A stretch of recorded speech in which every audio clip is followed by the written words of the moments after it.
ani sun FTV jabarani filɛbɔ o kuma la aw bisimila aw ka don kibaru kɛnɛ kɔnɔna na bi don kibaru la bakurubaw la an bɛna kuma Burkina jamana kɔnɔna na a camancɛfan ɲɛmaa min bɛ yen nɔ a y'a ka premier ministre kura sigi sɔgɔmada in na o ye maa jumɛn ye o kuma la an bɛna da don la k'o ɲɛfɔ aw ɲɛna o kɛrɛfɛ kibaru wɛrɛw bɛ yen an bɛna minnu kɔnɔ kuma da aw tulo kan aw dangana.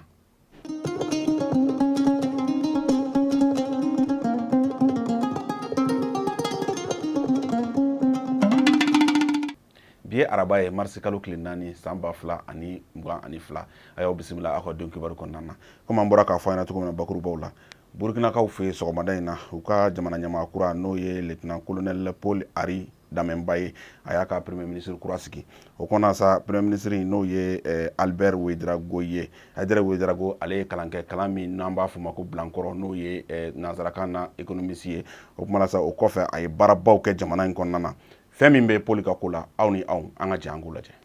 Dr Albert Ouedraogo sugantilen k'a kɛ minisiri ɲɛmaa ye o kɛra balinakoba ye Burkinakaw bolo sabula a kun lakodɔnlen tɛ maa caman fɛ nka ko a ye san caman kɛ lakɔli karamɔgɔya la Wagadugu sanfɛ kalansoba la sani a ka kɛnyɛrɛye baaraw daminɛ ko a tun bɛ cakɛda fana na min ka baara ɲɛsilen don kɛnyɛrɛye cakɛdaw lamɛnli ani u bilasirali ma. Burkina jamana ɲɛmaaso ka sɛbɛnninw na u ye u sinsin a kan ko maa de don mun bɛ caman dɔn mara cogoyaw sɔrɔ ani nafolokow ɲɛnabɔli la. Hakilina jiginna kabini lieutenant colonel Damenba ye a ka jamanakuntigiya kalenkanw kɛ a ye a ɲini ka maa bɛɛ lajɛlen lamɛn minnu ka baara ɲɛsilen don nafolokow baaraw ma. Jɛkulu min sigilen ma an fɛ yan n'u b'a fɔ ma ko Korema kunun ko wulada fɛ u ye kunnafoni di jɛrɛ sigi u yɛrɛ jabala la ni ka da kunnafonidilaw tulo kan u ye baara min kɛ dɔgɔkun tɛmɛnen ninnu na ani fo ka taa se sisan nɔ maakɔrɔw bɛ ka far'u kan k'u yakubaya a kɛnɛ kana na Aminata Daɲɔ a n'a ka kunnafoni ɲina tun bɛ yen nɔ NFTV tɔgɔ la u y'an sama min na an ka jango filɛ. Korema fara ɲɔgɔn kan jɛkulu ka nin kunnafoni jɛrɛ tun bɛ tali kɛ k'u ka nin waati laban in baarakɛlenw fɛsɛfɛsɛ maaw ye ani u bɛ fasojɔ wulikajɔ baara minnu na walasa Mali ka kelenya ani a ka danbe bɛ se ka segin a ma.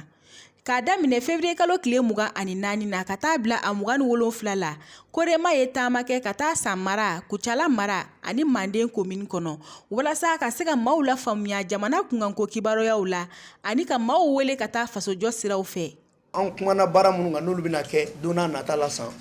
a tɛ kɛ san dɔrɔn a bɛ kɛ région 4 kɔnɔ région 4 minnu n'olu bɛ kɛ région pilote ye k'u kɛ région ye an b'an ka baara daminɛ yɔrɔ minnu na donc olu région kɔnɔ an bɛna tile 3 baara kɛ o région kelen kelen bɛɛ kɔnɔ o ye San région Kucala région Sikaso région ani Nara o la tile 3 baara de bɛ kɛ walasa k'a dɔn problème o problème bɛ o région da la u mago bɛ mun na n'o dɔnna a kan ka kɛ cogo jumɛn a bɛ fɔ o ma ko plan de développement donc an bɛ tile 3 baara kɛ o bɔlen kɔfɛ baara min kɛra o kɛra bureau sigi mais a bɛ fɔ o ma ko comité de pilotage ka maa 7 sigi muru min na Korema ka laɲini tɔ sabati San région kɔnɔ donc o kɔrɔ ye ko San région Korema ko nin y'o koromo karilen. Korema jɛkulu ɲɛmaaw ka fɔ la fara ɲɔgɔn kan ba dɔ bolodalen don u fɛ Gosi, Gao ani Menaka mara la walasa Faransi cɛdenw daga bɛ se ka bɔ an ka jamana kɔnɔ joona joona cogoya min na. Min ye Korema yɛrɛ a ye conférence ba dɔ boloda san ye an kumana jamanadenw fɛ an y'a yir'u la k'a fɔ jamana bɛ yɔrɔ min na Mali ye baara minnu kɛ Mali bɛ yɛrɛma hɔrɔnya min kɔnɔ transition sera ka mun kɛ transition ma se ka mun kɛ an bɛ baara jumɛn kan kuma la surunya na an y'a yira bɛɛ la k'a fɔ n'i ko k'i bɛ bilan di transition ma bi o ye Mali ka hɔrɔnya a n'a ka danbe o seginna ma n'i ko mɔgɔ ka hɔrɔnya n'a ka danbe kɔni seginna ma o man dɔgɔ bilan na dɛ ko bɛɛ b'o kɔnɔna na o la an ye ɲɛfɔli k'u ye Sɔrɔdasiw ye Faransi ka sɔrɔdasiw bɛ ka tagali minnu kɛ an kumana olu kan kosɛbɛ. I n'a fɔ laada la Korema ka baaraw bɛɛ bɛ daminɛ ni Mali jɔnjɔn fasa ye an ka bamanankan na. Farafina faso Mali jɔnjɔn in ko hɔrɔnya bɛɛ. Donatalakɔrɔw ka jɛkulu min bɛ yen nɔ n'u b'a fɔ ma ko INAFOM sɔgɔmada in na u ye kunnafoni di jɛrɛ sigi ayiwa Grand Hôtel la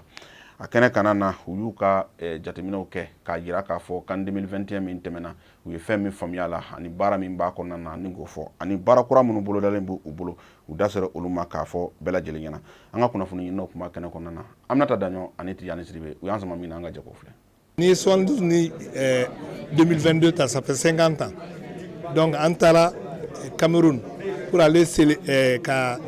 Mali ballontan Korota ka Aiglou demain en seko yɛrɛ la ballon dɔ bɛ yan Aiglou de y'a signé an ma se k'u ye mais Aiglou de y'a signé o ye fɛn kelen ye ensuite an taar'u supporter an taara an yɛrɛ supporter an taara stade bɛɛ la ensuite an ye ko kɛ mun bɛ olu yɛrɛ fana fara an kan non seulement Mali ani supporters ye ɲɔgɔn sɔrɔ ani AGSM ye ɲɔgɔn sɔrɔ yen ani journaliste caman fana ye ɲɔgɔn sɔrɔ yen ani ballontanna kɔrɔ caman fana ye ɲɔgɔn sɔrɔ yen ballontanna kɔrɔ dɔw yɛrɛ nana Mali la ballontanna kɔrɔ oui Eto kana fɔ k'ale ye malien ye ensuite filanan an ye Roger Mila ye qui est un dieu chez eux a bɛ ko Salif Keita anw fɛ yan n'a ye kuma min fɔ mɔgɔw b'a lamɛn il est prêt même à venir ici n'a y'a wele donc o bɛɛ bɛ kɛ mun ye ka se ka dusu don an ka mɔgɔw kɔnɔ an ka se ka taa ɲɛ pour que ballontan ka se ka taa ɲɛ donc ka duwawu kɛ denmisɛnninw ye ka duwawu kɛ Mali ye pour que an bɛɛ ka se k'an tɛgɛ di ɲɔgɔn ma.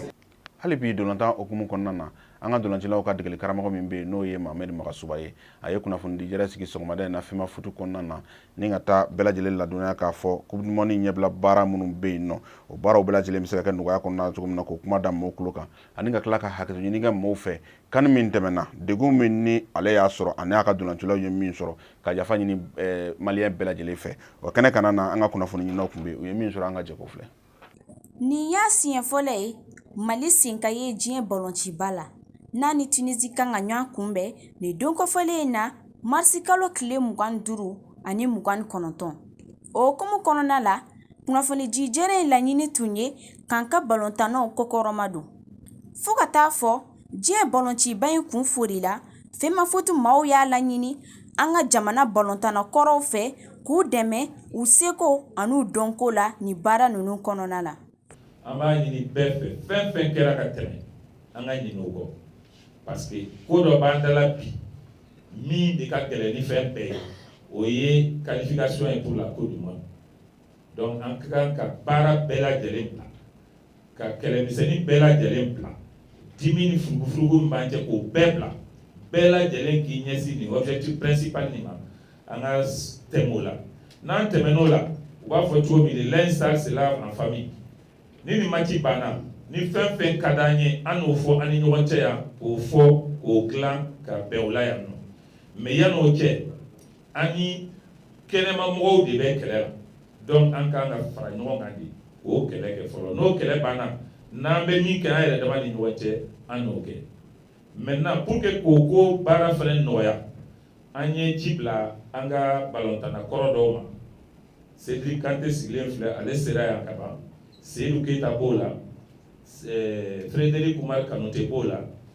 je crois que Mohamed Lamine Sissoko fɛnɛ b'o la donc an bɛna olu kɛ ka fara encadrement kan parce que olu ye ballontanna kɔrɔw ye u ye ko caman faamu ballontan na u bɛ se ka na n'u ka dɛmɛ ye k'o lase équipe nationale ma. O tɛmɛnen kɔfɛ an ka ballontannaw ka entraîneur ye a magosi ka yafa ɲini Malidenw fɛ a ka kɛwale tɛmɛnenw la Cameroun ka CAN 2021 tɛmɛnen la. Donc ne bɛ min ɲini à partir d'aujourd'hui kabini donna sélectionneur la kana bila bi la i ka kasi sera mɔgɔ o mɔgɔ ma n bɛ yafa ɲini fɛ bi Ala n'a kira kama silamɛ de ye à mon âge là 60 et quelques années ni ne ma sɔrɔ Ala la ma kama jɛ Ala la donc n b'a ɲini fɛ Ala n'a kira kama donna mɔgɔ min gasi la nin baara in na ka taa daminɛ kana bila bi la bolo bɛ n ko k'i bolo dɔ k'aw sinɛ a y'a faamu Ala n'a kira kama a k'an dɛmɛ k'an ka fɛn ta an ka Mali ka bɔ nɔgɔ la et filanan pour clôturer tout ça Mali anw de ye Malidenw ye Ala ye jɔyɔrɔ d'an ma bi ka ni kɛnɛya d'an ma bi pour que nous soyons responsables de l'avenir de notre football. Kumakan laban na FEMA foot maaw y'a laɲini Maliden kelen-kelenna bɛɛ fɛ k'an ka bɛn an ka kɛ kelen ye an k'an bolo di ɲɔgɔn ma yaasa nin baara ninnu bɛ se ka sen sɔrɔ.